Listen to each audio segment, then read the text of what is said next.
On April 2nd, Senate Republicans unveiled a new budget resolution with hopes it would be adopted before the Easter recess.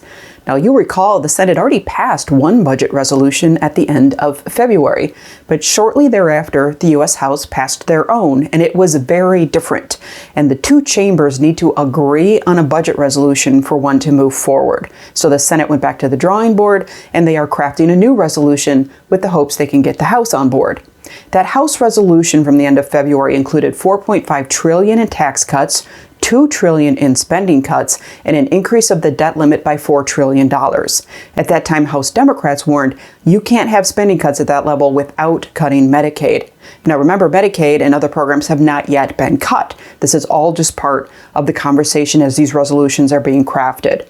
Let's talk about that new Senate budget resolution. It's being called a compromise package, blending earlier Senate and House budget resolutions in order to move quickly.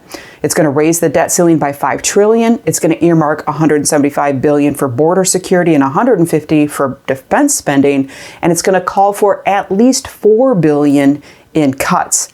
Now, typically, the instructions to the Senate committees would match those to the House. But in this resolution from the Senate, they don't match. The House instructions call for committees with jurisdiction over Medicaid to cut $880 billion, committees with jurisdiction over food supports to cut at least $230 billion over the next 10 years, while the Senate instructions call for these committees to cut at least $1 billion over the next 10 years, which is a very different number. And the difference is because of the rules of each chamber.